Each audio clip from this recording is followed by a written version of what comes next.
The recording has started. Let me share my screen.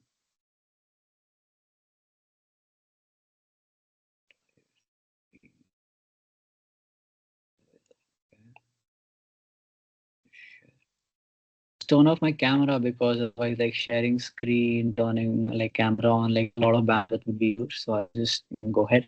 Okay. Let me know once my screen is visible to everyone. Just give me a heads I up. can see It'll it. be great. Perfect. Let me just put it on presentation. Let me know if you can see the presentation mode too. Did it get on? Yep, I can see it.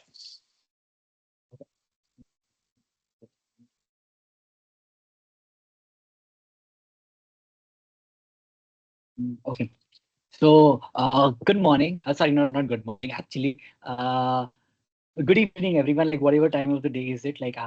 So my name is Rajdeep Singh Golam. Today, I am going to present my capstone project titled "Analyzing Large Language Models for NLP Tasks in Punjabi." So this work was completed under the guidance of Professor TJ as part of Masters of Science in Computer Science program at City University of Seattle.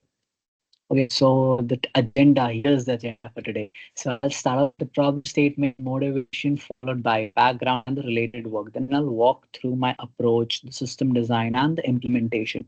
After that, I'll explain the data connection, analysis steps, highlighting the key findings, and wrap up with the conclusion and future work. And I also have a brief demo in the end. And yeah, let's go forward with that. So the central question driving this work is how well do the LLMs, the large language models, handle regional languages like Punjabi? So, just giving a brief reference, Punjabi is one of the local language which is spoken in my hometown, which is India. So, India, like being the largest population, this language Punjabi is actually spoken by more than 150 million people, and it's ranked among the top 10 spoken languages. But still, it comes under language which is not much available on the internet. So most of the LLMs extremely are well on English, but languages like Punjabi face challenges due to limited training data, script differences, dialect variations, or even the cultural expression. Like a different part of, like let's say in my country, a Punjabi saying in one part of the nation and the other part of the nation might have different accents, right? So the prior work, such as I would say Devin at 2019 shows that the multilingual models often struggle with these underrepresented languages. So my objective was to investigate this performance gap and understand where the current models succeed and where they break down. So I would say the motivation for me is that again, like the way I said, Punjabi is spoken by almost 150 million people, yet AI systems often fail to properly understand it, right? For example, whether it's Alexa, Siri, or even Chat GPT, right? They're not able to actually digest it so well because it's a low resource language and it consistently shows weaker performance compared to the higher resources one. Like if we have Chinese, we have English, we've got French, Spanish. So these are the two motivations here. First, the technical motivation, which is the underlying multilingual behavior in low resource setting. Second, the societal motivation, improving the linguistic culture. Speakers of regional language do not feel that they are left behind in these AI advancements. So, little bit background. So, we've got transformer models. So, all these new LLMs, whether it's Llama, it's GPT, it's Gemini, all these are based on transformer models. So, basically, a transformer actually has an encoder and a decoder, but LLMs basically are based on transformers. So, these transformer models have drastically improved the language processing. There are models like BERT, XLM, which achieve high multilingual results, but again, evidence shows that performance drops by almost 25 to 50%. So, just giving you a quick walkthrough related to the previous studies focused on multilingual NLP, but rarely are ones examined in a language like Punjabi, which is again like one of the top 10 languages specifically.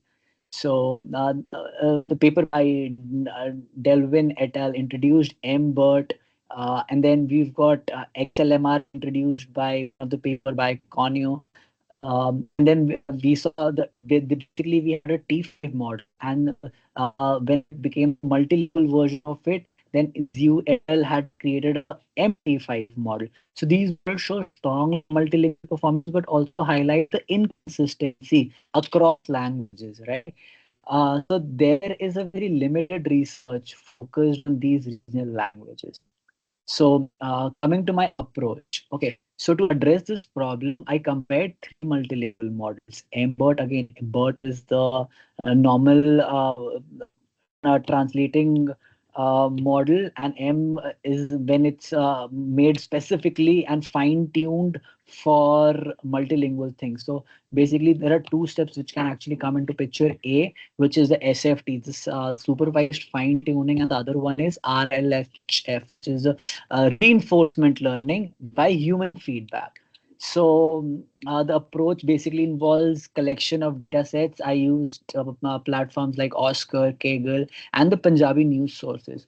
Then I made processing of the data like normalization and cleaning for Romanized Punjabi. Following that, I performed steps like tokenization and stemming. Then fine tuning, the way I said, the SFT for MBERT and MT5 on the sentiment and summarization task I did using Hugging Face. So for the evaluation parts, right? Evals is the next thing. If you actually see these days, there are so many openings which are there for evals. So evaluating the models is actually a really big infrastructure that companies want. So for that, I used accuracy, F1 score, the blue, and the Roche score. So, okay, now let's move to the user requirements. So basically what I identified that there are three main user groups: the researchers, the social media analysis, and the journalists. Obviously, the third one, which like goes by default, the general public use, but these are the main users for me. So the researchers need tools to study Punjabi linguistics. Analysts need automated sentiment analysis for social media posts, especially around elections, right? Now the journalists, they want to quickly summarize whatever the Punjabi news articles in the local languages come. They want to summarize it. So based on these were my user requirements. Let's move to the design part now. My design actually, again, like whatever I talked about, like where I created my data sets from, it's just present over here. Coming to like a flow diagram, how it goes, like I have got the data layer, like again, data set from Oscar, Kaggle, online news. Then I've got the processing layer where I perform the unique code normalization, tokenization, stemming, and whatever like the unnecessary data is there and reducing the noise of it. So now comes my model layer where again like I've used MBERT for classification, MT5 for summarization, and Llama for zero shot analysis. Again, why? It's gonna come again later. Then I have an application layer. That means whatever I've done, I've created a simple web interface that let's say I have my text in Punjabi language. If I enter it, I will get to see the summarization. What is the sentimental? Like, is it positive, neutral, and also like what are the various scores? Like whatever we talked about, like accuracy. We just talked about accuracy, blue, rouge. All these scores would be mentioned over there. Okay. So now let's move to the implementation part. So I implemented the pipeline using Python, Hugging Face Transformers library. Now each model has its own tokenization method. So basically, Embert uses word piece, MT5 uses a sentence piece. It's by Google, and Llama uses the byte level. So I fine-tuned Mbert for sentimental analysis and MT5 for summarization. So basically, summarize for summarization, I used the blue score. Then I used Llama for evaluating zero shot mode. What is a zero shot mode? Just giving you a background.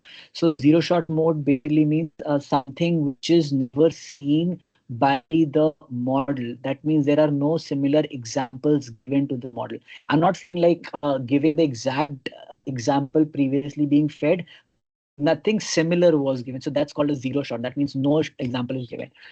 Since fine tuning of Llama requires GPU resources, that was the reason why I could not do that, because like a really expensive GPU resource and Google Colab did not provide me for that. So for evaluation, like again, like I used accuracy, F1, Rouge, and Blue Score. So finally, then I had built a web demo, which I'll show you, which will actually help. So then comes the data collection part. As mentioned, I collected around 50 million tokens from the Oscar Punjabi corpus. I had like around 10 to 15K labeled sentiments from Kavakal. Like Kavakal actually provides a amazing platform. Then I had around, there were not much of website articles which were present for Punjabi, but still they were around the 3K. So the pre-processing was extensive because Punjabi raw text often contains noise, right? So and along with that, it had mixed romanization and inconsistent spacing, because again, like different punctuation marks are also present in different languages. So then comes like the data analysis. So for that, I sorted the data sets by task type, cleaned, and then normalized all the text. And then I ran descriptive statistics like the token count, bag of words, vocabulary coverage. I categorized samples based on domains, like news articles would be different, social media different, conversational Punjabi would be different. So then I had like a cross model analysis of the various model that I just mentioned earlier, using the standard matrix. So the biggest insights came from looking where the models failed. And when were they basically failing? If you imagine, like while talking to Alexa, right, when there's a heavy dialect and there's some informal text, right, that's the time it was failing the most. So now, what are my findings? Like the various scores that I mentioned with the various models. This is after like a lot of fine tuning and using RHLF. So related to what is accuracy. So if you guys know about confusion matrix, or making it even simpler, let's say if we got a set of 10 pictures of that we need to predict, right? Out of that, let's say only six are actually dogs and four are cars. So and if the model predicts that hey, there are only two dogs, so that's how we can find the accuracy. Similarly for F1 score is actually a harmonic mean. It's the harmonic mean between the recall and precision. Why? Because there can be some cheating. That means the way I give example or I feed data to my model, I can make sure that the precision is high, or in the other case I can make sure that the recall is high. But either of them has to be compromised. I cannot make sure that both of them are increasing if I try to cheat in my data. That's why F1 score is used, which is basically the harmonic mean of them, so that like if one is going up, the other will come down and the F1 score drops. The Roche one, so basically there are two kinds of scores basically which happens for NLP in any language, which is the blue score and the Roche score. Blue score is basically for when we talk about translation. That means say we are trying to convert English to Spanish, or we are trying to convert French to Punjabi, let's say. But Rouge code comes into picture when we talk about summarization. So since were not converting a language, so that's why like I didn't consider a blue score as my utmost priority for having the evaluation. Now, just talking quickly about wrapping things up, like overall, this study offered a detailed look on how modern multilingual models perform on Punjabi NLP tasks. Analysis highlights several linguistic disparities and shows that the fine tuning is really crucial for improving the performance of low resource languages. Why? Because again, since English is common and the market, like whether you are trying to create an app like Alex, or let's say these days all AI agents are coming, they need to reach to every human. And because AI has to be the next thing, like the way it was previously, it was internet. AI is the next thing. So everybody has internet, right? But everybody doesn't know much about AI. So let's make everybody um, benefit from it. Now, what are the future works that are possible? There are many opportunities to expand in this research, which I definitely would love to explore and work on it. So it could be things like adding more dialects and Romanized Punjabi text, texting for newer models, right? Because it's not actually launched like Llama 3, XML3, but they are like for internal company use. They are just news available on news. But as an individual, as a common man, I do not have access to these models. But whenever I have, definitely I would love to see like how better it can be performed and how better it be trained and fine tuned. Then including including translations and speech to text. For example, the way I talked about Alexa, right, or Siri. This is where it, like an enhance, like just adding another layer to this NLP would definitely help. Now, incorporating human evaluations, again, we talked about eval, right, to access cultural correctness, basically. Now, also building a full NLP toolkit accessible to definitely the community. Now, this will help close the gap between the high resource and the low resource languages for model NLP. Now, just a quick demo, and then I'll also show you like live. Let's say this is the, or maybe like what I'll do, I would just show it to you live. That will be better, I think so. Okay, so let's say this is like the front end that I have created. So let's say in order to not waste time, I had created some examples. So let's say I again, the way I mentioned, I'm not translating language, right? I'm just trying to summarize and make sure that the low resource languages really summarize properly. So, let's say this is the one. I'm not in a good mood today. Only bad things are happening to me. I just copy this translation. I come over here. I paste it. I analyze. Okay, do you see it's a negative thing? Why is it a negative thing? Let me show it to you. Because I'm not in a good mood. Only bad things are happening to me, right? Let's move to the next example, which says that is such a nice photo. The photographer must be so skilled. So let's go ahead and copy this. Let's come here. Let me paste it. Remember, the sentiment is negative. If I try to analyze, it has become positive. Okay, now let's go to the third one. How are you doing today? I hope everything is fine. So let me just copy this translation, and let's see what is the, so it says it's a neutral one. Okay, now the way I said, the model matrix, like depending on how the score was, whether it's a researcher, analyst, it can just be, it's just a demo UI because the brain has already been created. I'll just show it to you quickly. uh, let's go to the next slide because this demo just contains the same thing. I just showed you the actual one. Okay. So now these are the references from which I used. I talked about them previously, like when I showed the table. So let me just look for, okay, yeah, this is the GitHub code. Let me just open this for you so that like I can quickly show you like how these packages were there, what all things that I made. Okay, let's let it open. Wow. Okay. So if you see, this is what it is. And like I've got things like a tokenizer.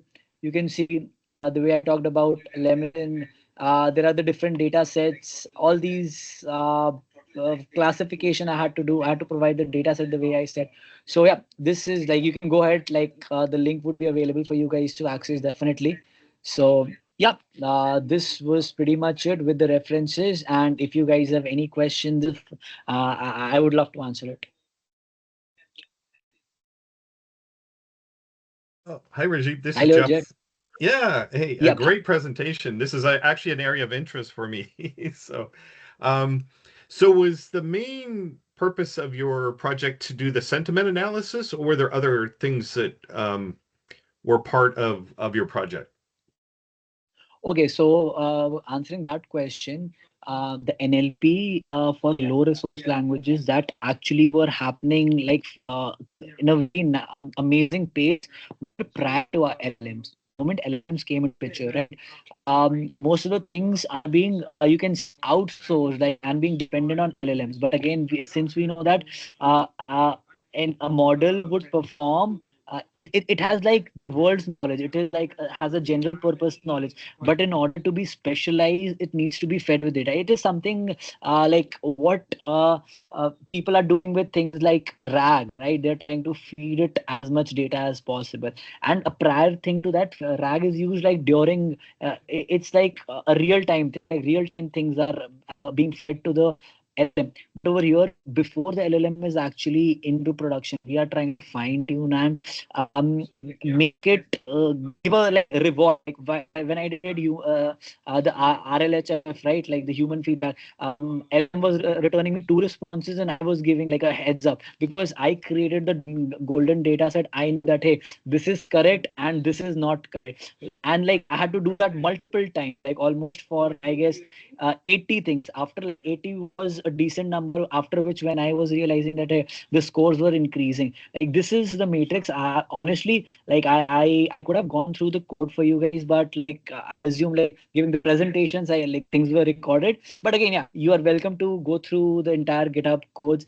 If there are any questions, I would love to like collaborate and ask. Okay, does that answer your question? Okay, yeah, thanks very much. Yeah, I think I'll follow up with you afterwards, maybe for further discussion, but thank you. Appreciate that. Definitely, definitely. I would love to talk more about it. Okay, okay. So like you can go. You can take the stage now.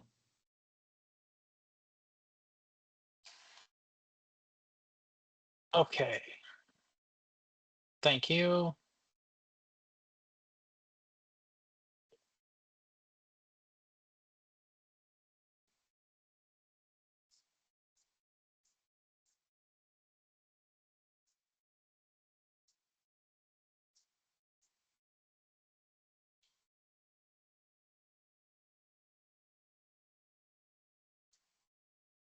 Okay, you should see my screen.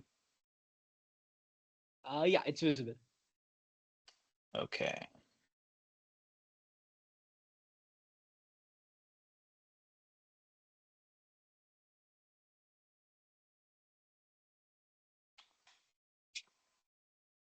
Okay, my name is Tyler Kepler.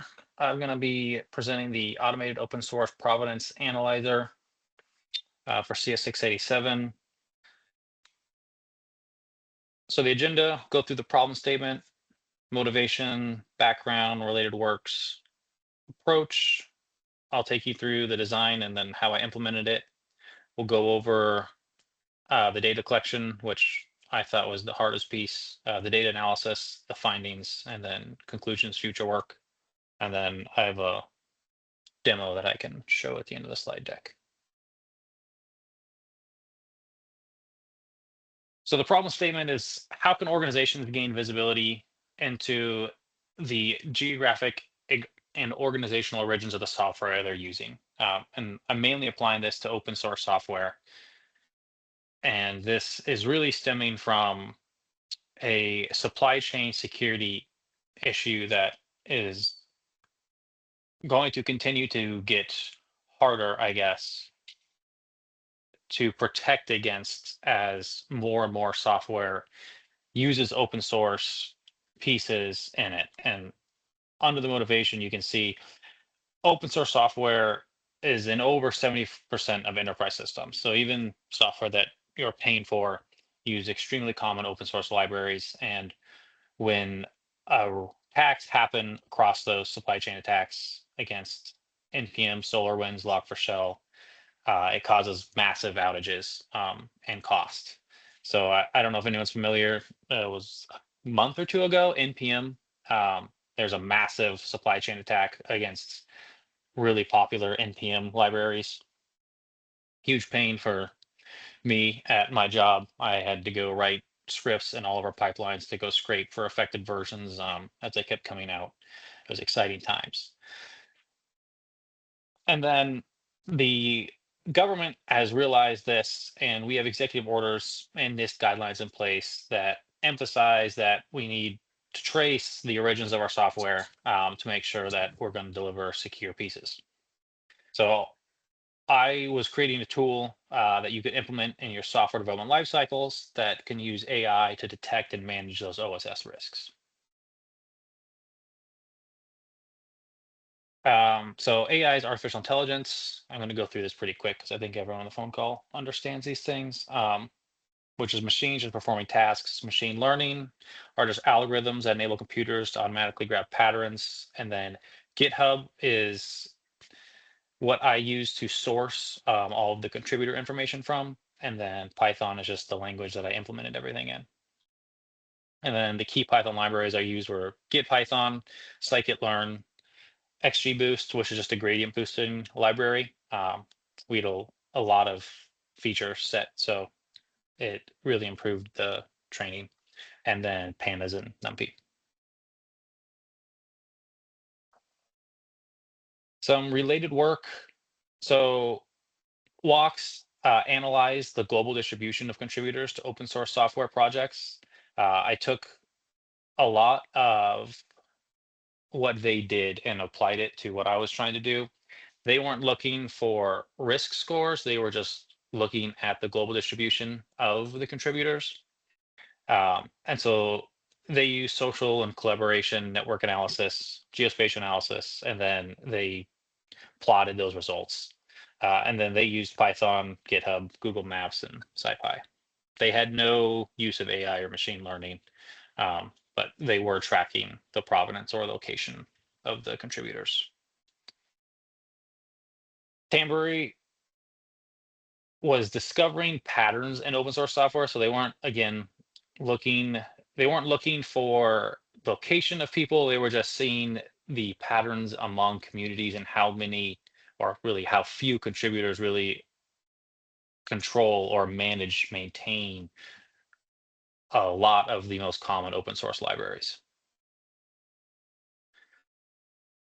And then Rosenberg explored how deep neural networks and transfer learning can be used to detect and classify nation state developed malware. And this kind of applied more to what I was thinking that the project would be used for. They took a different approach to try and just look at the software to detect malware versus looking at the contributors to see if the contributors are of high risk. But then they did use machine learning and AI, and indirectly were looking at the origins of software. So I'm going to take this out of presentation mode too.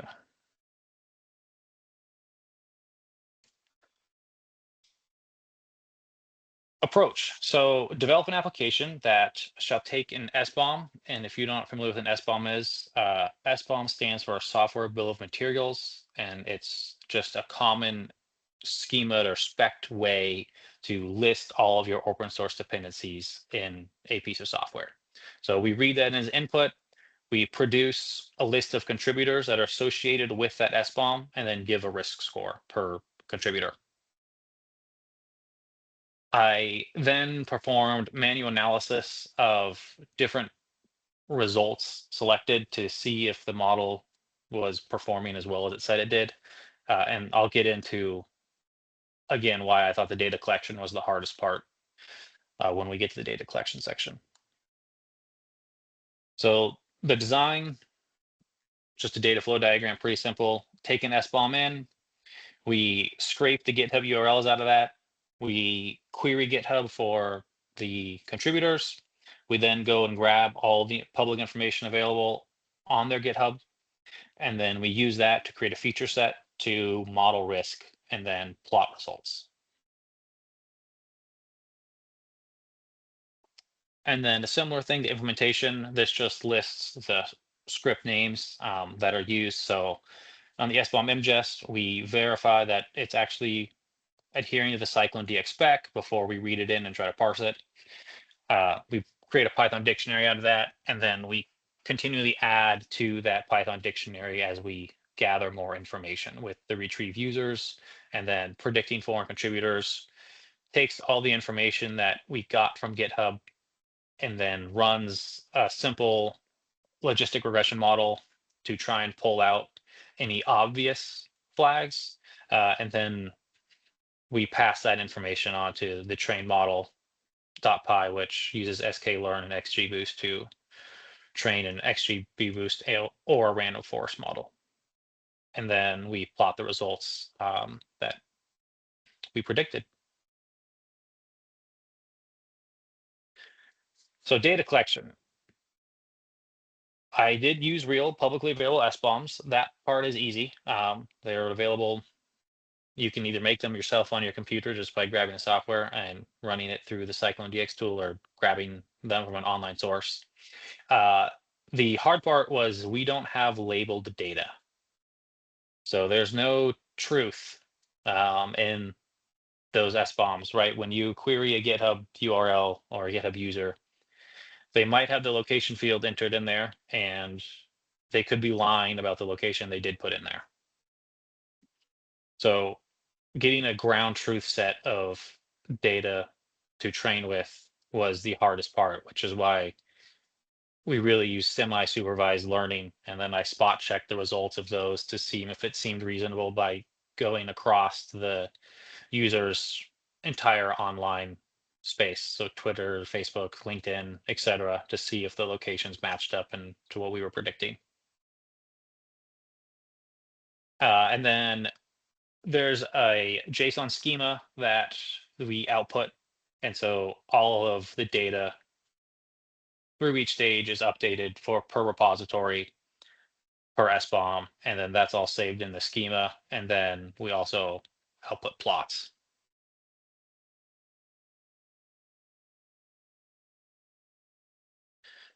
So for the data analysis section, in the Keycloak SBOM, there was 302 repositories, over 1,200 contributors, and that's what we used to train them. So we retrieved all the contributors for each repository identified in the SBOMs. We filtered out bots or automated accounts, and then we sorted the contributors by activity level, and then we identify the top maintainers who have the most influence over the code base. And then we take that information and we build the geographic provenance inference from all of that publicly available data. And then we put that into the model and we present a score, right? And that's what we get out. So XGBoost performed the best, which was expected. The random forest had a really hard time because I had a very sparse feature set. And so it doesn't do particularly well over that. So we got 97% accuracy with a decent F1 score. The 0 false positives is a big thing. You don't want it incorrectly identifying domestic contributors versus foreign contributors. So we want that's a good number to have. And then there's only 7 false negatives across all the predictions. So then at least the first iteration of this implies it would do well implementing into the software development lifecycle of a DoD program. So confusion matrix, and we kind of covered this in the last slide. Like I said, 0 false positive for domestic contributors. No foreign contributors were mistakenly labeled as domestic, again, which is a big thing. The domestic recall being perfect is also a big win. Again, mislabeling is, when you're trying to use this for security, mislabeling is a problem.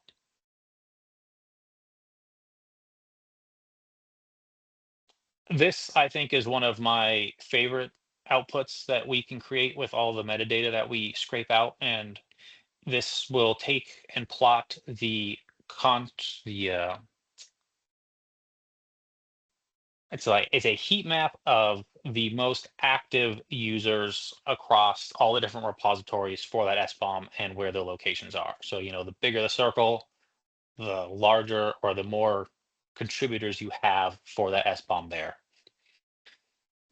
And then I know this one's a little bit of an eyesore, but this gives you the repository and then the countries that are contributing mostly to it. And so you can make an assessment on JBoss transaction API spec, for example. Let's say if this is mainly developed in a foreign nation state that is going to try and develop malware, maybe you'll choose a different open source library.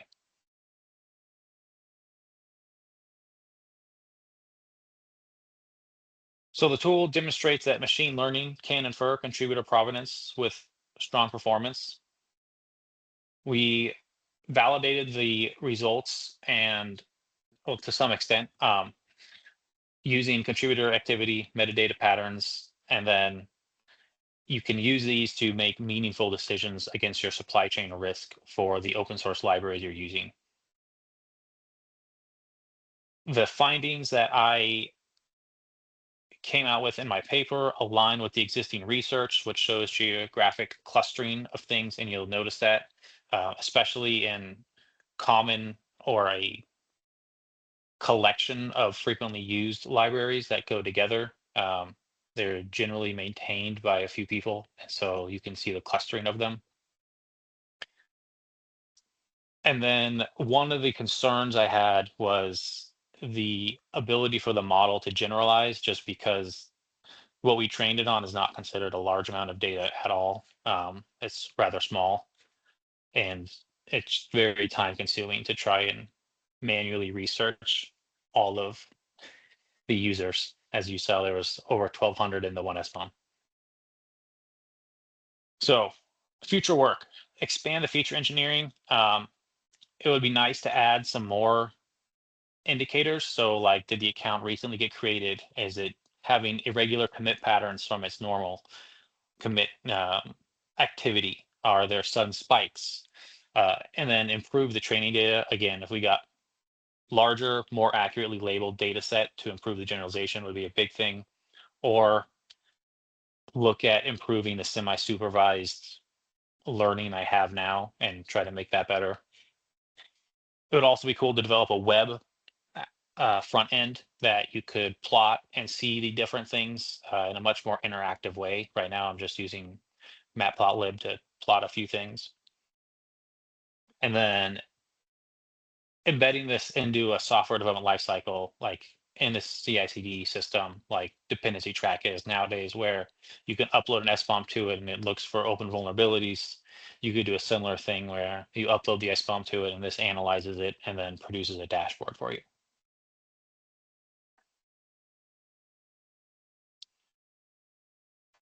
So the demo is much less exciting than my predecessor who presented, but because it's just running a Python script here.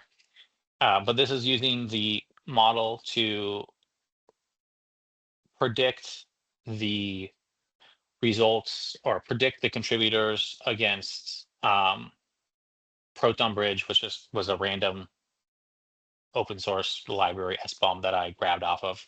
And so it's going through, and I have a cache set up locally in between. So that way you don't have to query the language APIs as often. So it goes much faster. And then it produces those plots like you just saw in all of the different repos.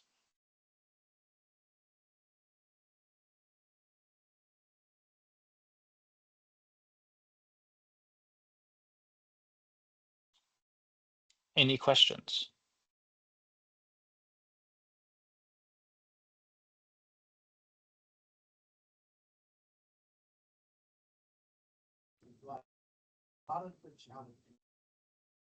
You didn't expect, but while you were taking quality, it will be the only one, okay?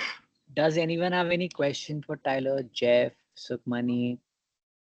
I think Morgan, you joined late, so probably you just missed Tyler's presentation.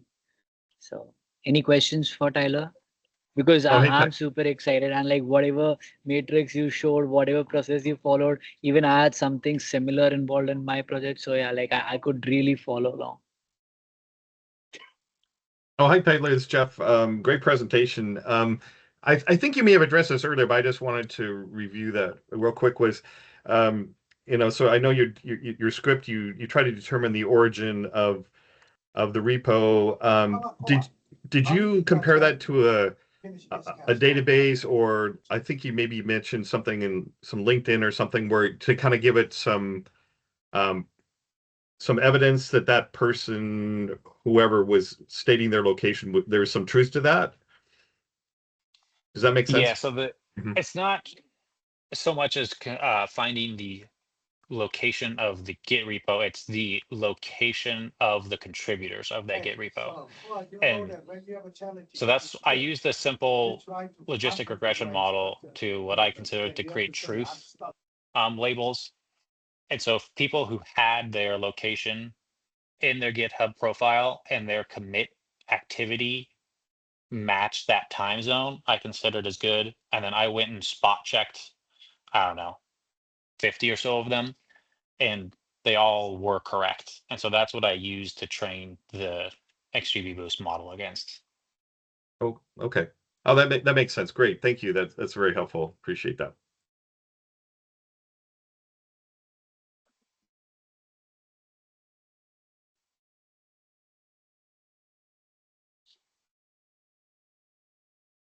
Thank you, everyone.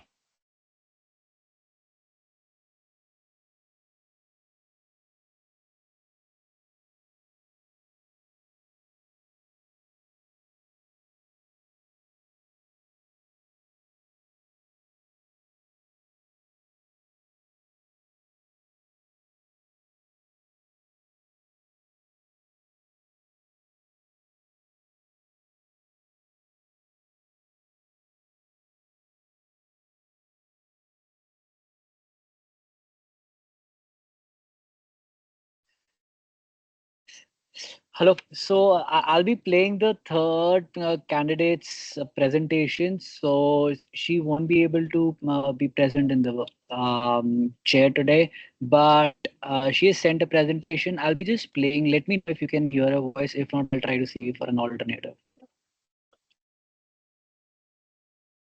Are you able to hear it? Anyone?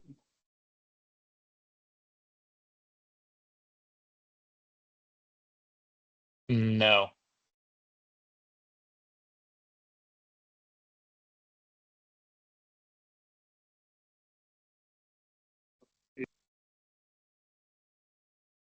Let me just try sharing it again.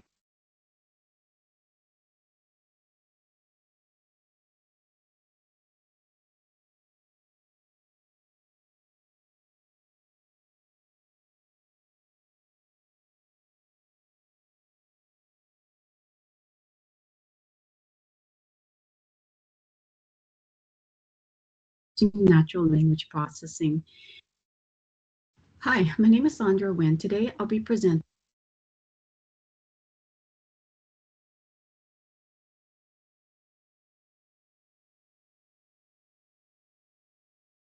my capstone project for the computer science program in AI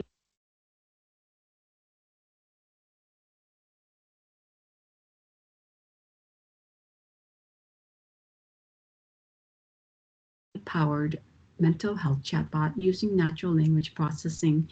My advisor for this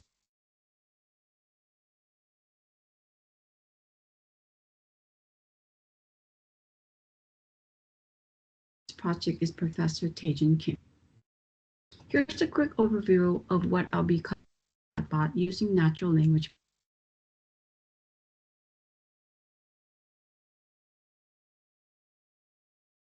Okay, share window.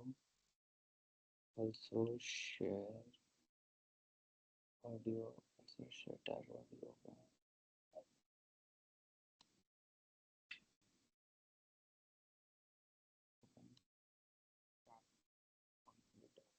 Hmm?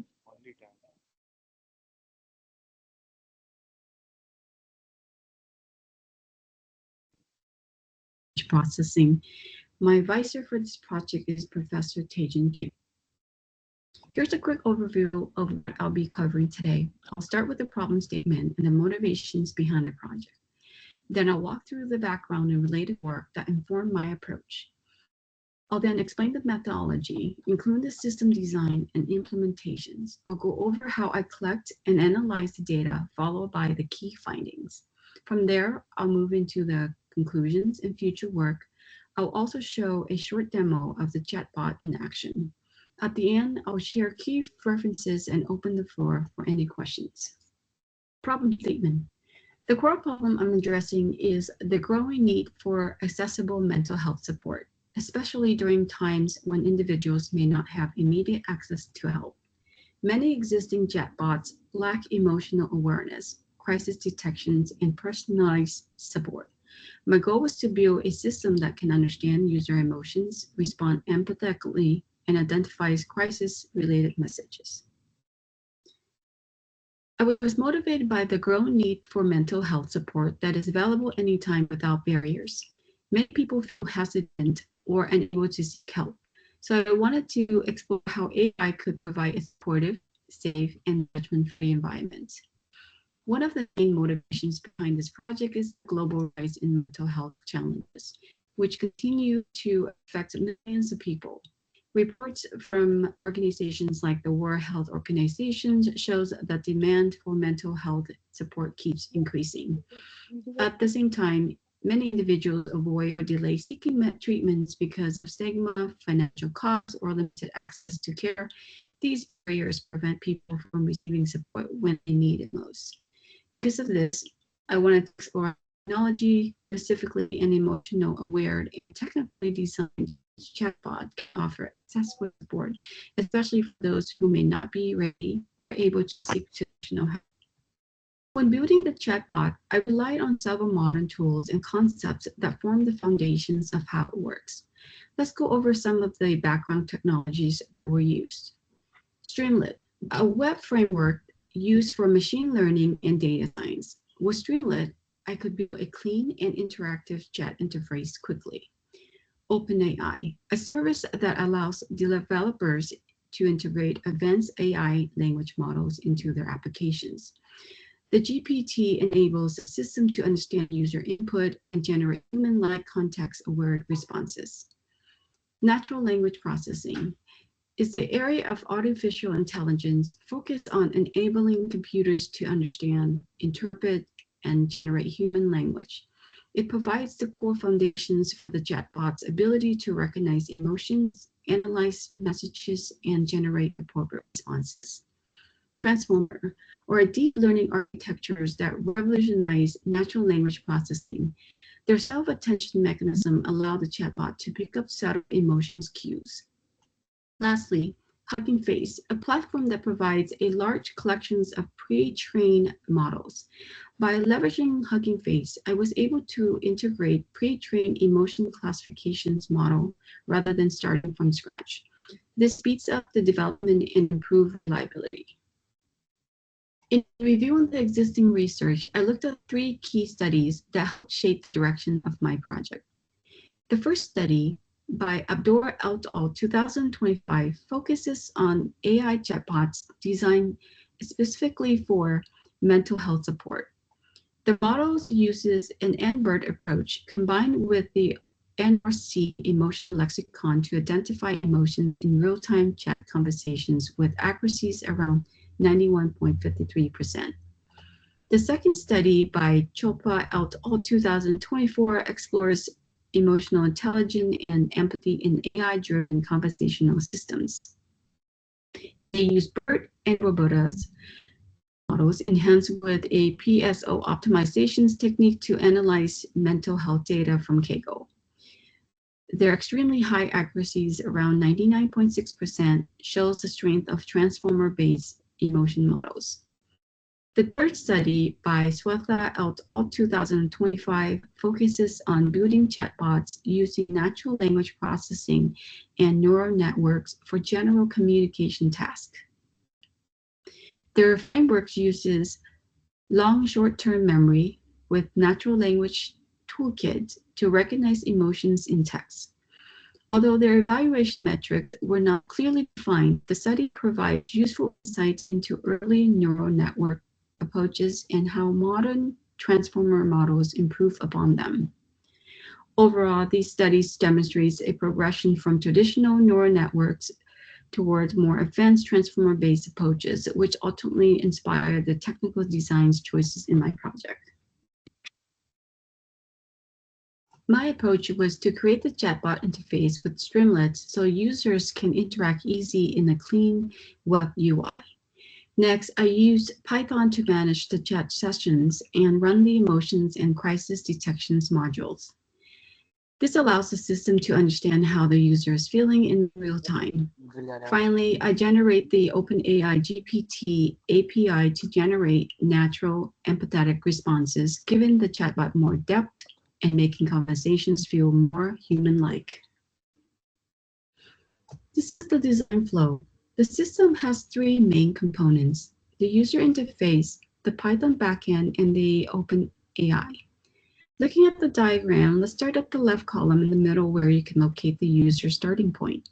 First, the user interacts through the Streamlit interface, which serves as the front end.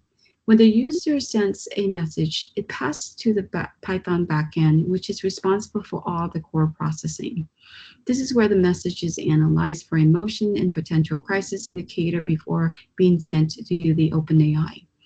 Next, the backend communicates with the OpenAI, which generates an empathetic response based on the user's message and emotional context. The response is then sent back to the Python layer and displayed in the app. To make the application accessible for an external network, I use NRock. NRock exposes the local app through the secure public URL, allowing real-time interactions without needing full deployment.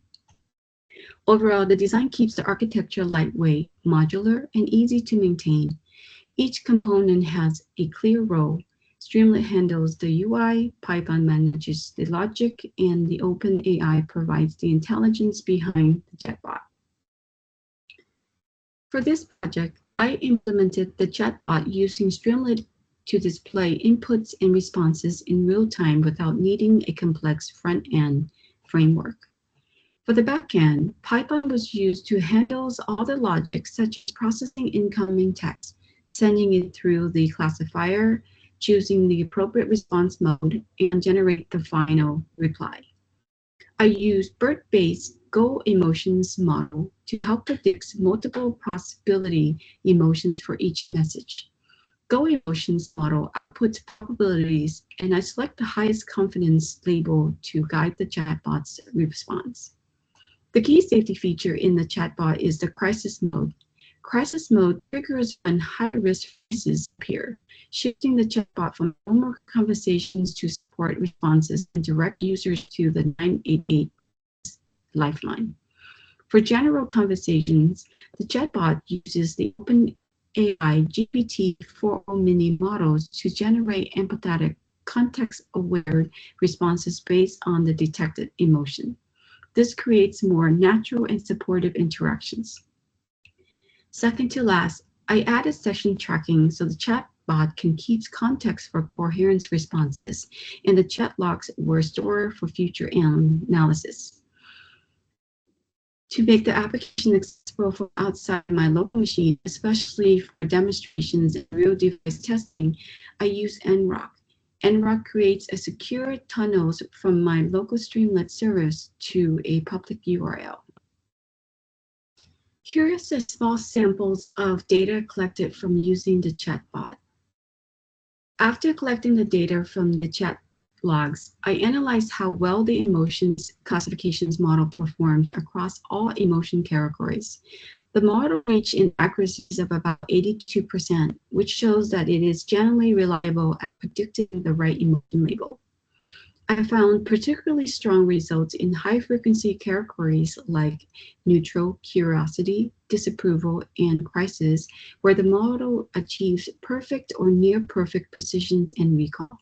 This is especially important because accuracy crisis detections is the key safety feature of the system. However, the model performs poorly on low-frequency emotions such as caring and confusion. This is likely due to the data being imbalanced with too few examples for those emotion types. When looking at the macro averages, precisions at 0.62, recall at 0.59, and F1 at 0.60, it becomes clear that performance varies widely across classes, even though the overall accuracy is high. This means the model handles common emotions well, but is inconsistent for underrepresented ones. Overall, my analysis shows that the classifier is strong in detecting dominant and safety-critical emotions, but it still needs more balanced data and further refinements to improve performance across the full emotional spectrum. I felt that the analysis shows the model performs very well on emotions that appear frequently in the dataset, which means it handles typical user interactions reliably. The key strength in the model is detecting the crisis-related messages. This is important because it shows the chatbot can recognize high-risk situations effectively. However, emotions that appeared rarely, like caring or confusions, had poor performance. This is expected with uneven data distributions. The imbalanced dataset across categories limits the model abilities to generalize to subtle or less common emotional expressions. Overall, the model reliability varies depending on how well each emotion category is represented in the training data set. In conclusion, the classifier provides a strong starting point for an emotions-aware mental health chatbot.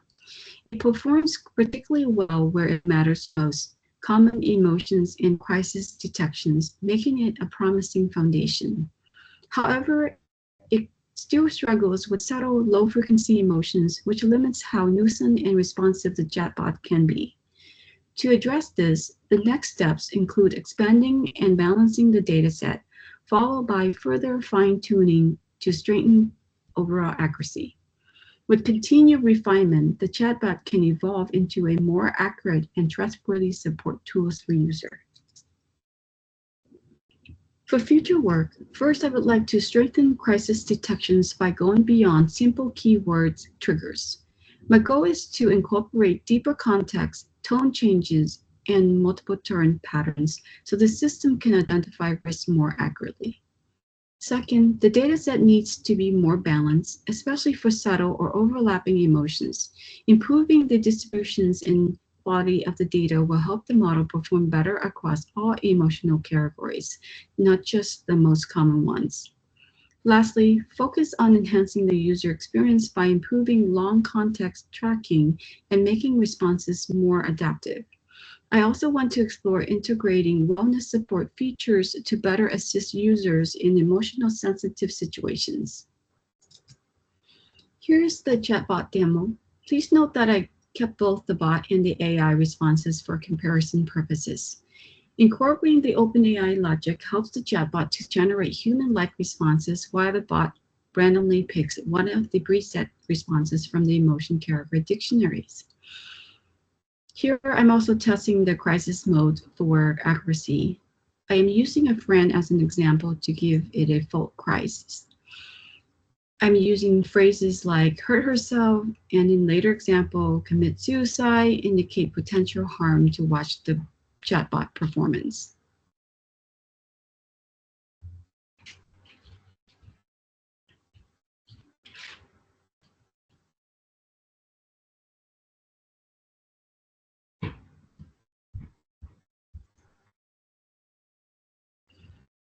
As we come to see that hurt herself and commit suicide phrases did not activate the crisis mode, which is exactly what we wanted to see, because while these phrases indicate potential self-harm, but it wasn't directed at the user. Next, you see that I'll state I wanted to harm myself, and the crisis detections logic successfully activate, which is exactly the outcome that we're expecting.